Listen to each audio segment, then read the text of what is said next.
So, oh, don't let that get. So we start here, right? Let's say we did the roll test, right, where we turned his head to the right. We noticed a right beating nystagmus. We brought his head back to center. We turned his head to the left. We noticed a left beating nystagmus. What type of PPV do we have?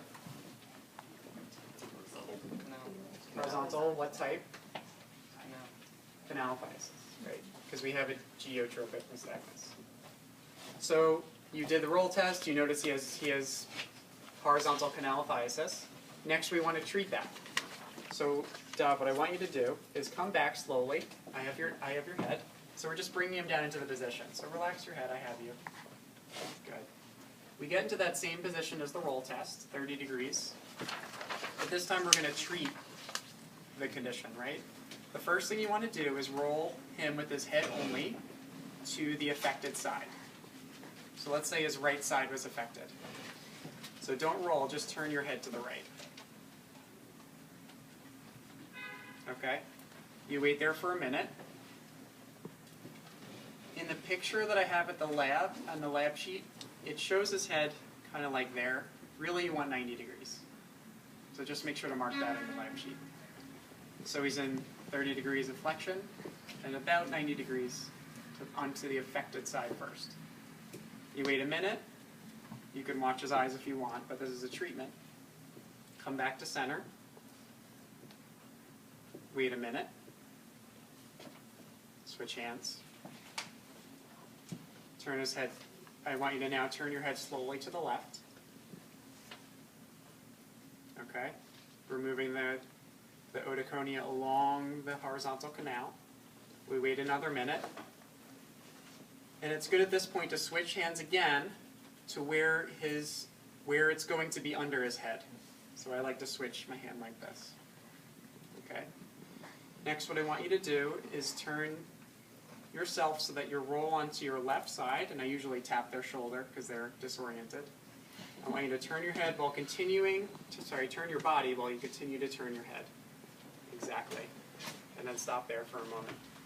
So see how my hand was set up so that it's supporting him? And he's going to be down there for a minute. So how many degrees have we gone so far? More than 90. We're talking body or neck? Relative to gravity, 270. Yeah. 270 is the minimum to treat. So as long as we've gone to 270, theoretically the otoconia are going back into the utricle right now. Okay? We wait here for another minute.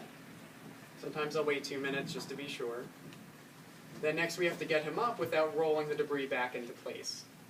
The wrong way to get up is, which a lot of people want to do, they want to roll back and then sit up. Instead, come on back to where you were. You want to prevent that, so I want you to bend your knees up a little more. And kick your legs out a little bit. Good. And I want you to roll up onto your butt, but not yet. Use your hand. Don't roll back. Yep, use your hand on the mat, exactly. And on the count of 3, we're going to go up together. Ready? 1, 2, 3. So I keep his head there, and then I support him. And then I relax.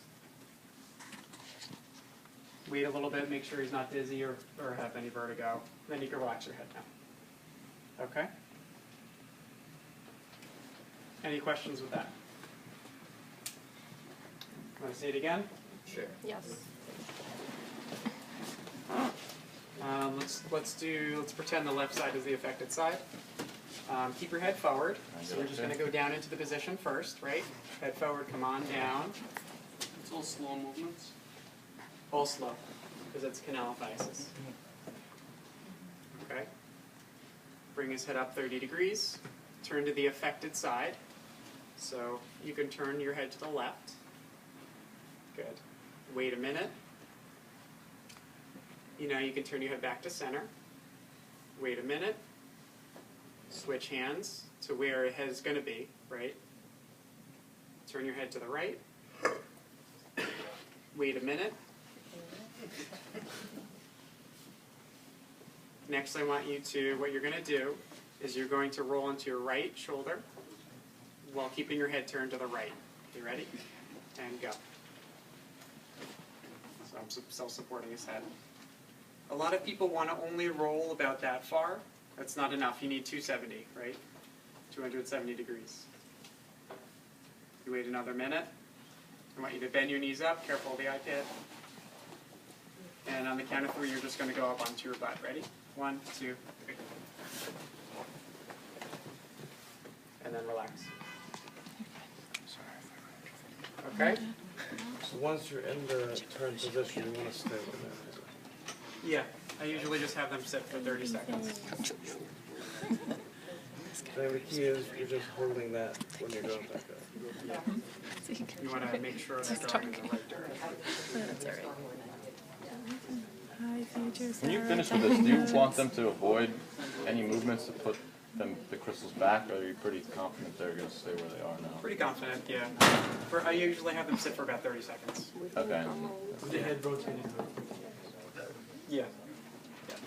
It's not essential, but it's an added precaution. Quick question. How many times would you do this in a treatment? Oh, just do it once. Usually it's effective one time. The patient will come back a week later or a few days later, and maybe their nystagmus will be a lot less, or their symptoms will be a little less, so then maybe we'll do it again, as long as it's presenting in the same way. Make sure it hasn't converted to another canal. And so we'll do multiple treatments, but usually on different days.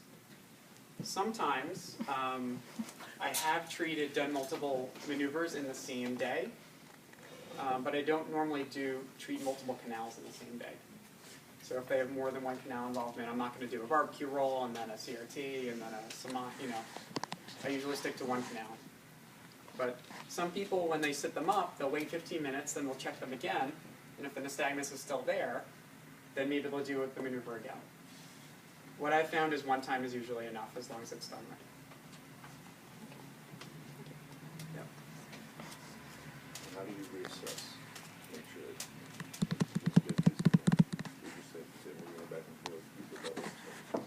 Now you do the Dixel back again, or the roll test again. Yeah. Each time they come in, like, so if everyone heard the question was, how do we know whether they're better?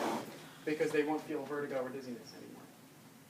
So they'll, not in that moment, remember, they may feel off for the rest of the day, but the next day, sometimes they'll get a follow-up call and I say, how are you feeling? They'll say, I feel great, 100%. So in some ways, it feels like magic to the patient, where they felt vertigo for however long, and then all of a sudden, in one maneuver, they're better.